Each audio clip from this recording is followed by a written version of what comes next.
2 interrogatoires, 2 versions des faits, une seule vérité.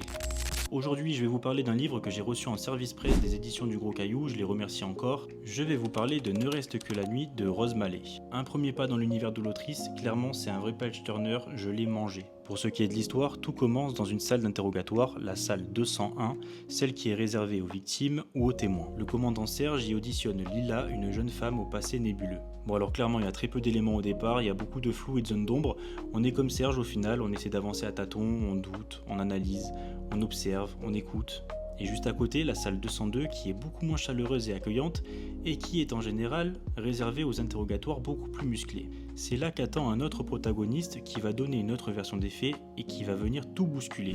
Voilà pour le résumé, maintenant je vais vous dire ce que j'en ai pensé. Alors, ce roman clairement c'est un jeu de passe-passe entre le passé et le présent. L'auteur nous promène entre les salles d'interrogatoire et les flashbacks des personnages, nous permettant d'assembler les pièces du puzzle petit à petit. Alors trigger warning, ce qu'on découvre est brutal et fait résonner les douleurs des uns avec les silences des autres. Les sujets abordés sont sensibles et n'épargnent pas du tout le lecteur, mais clairement on est happé par l'histoire, on est pris dans la spirale de l'interrogatoire, on est à la limite un troisième auditeur muet dans la salle, on se surprend à vouloir écouter toujours plus les versions des faits, on essaie d'interpréter, de comprendre, de savoir qui dit la vérité. Dans ce livre, clairement l'auteur se joue de nous, elle nous manipule, elle sait exactement ce qu'elle doit taire ou ce qu'elle doit dévoiler. C'est une lecture qui est intense et qui est vraiment pas facile, on se met à la place des personnages, c'est émouvant, on fait preuve d'empathie, mais en même temps le livre nous fait accéder à une palette d'émotions qui est beaucoup plus large. Par moments on ressent la haine et la colère pulser en nous jusqu'à ce que la peine et la pitié viennent la tarir. J'ai trouvé l'écriture habile et intelligente. Bref, c'est une très bonne lecture pour moi, je remercie encore les éditions du Gros Caillou pour la découverte. J'espère vous l'avoir bien vendu et vous avoir donné envie de le lire. Vous pouvez lâcher un follow si le format vous plaît, il y aura d'autres vidéos de ce genre.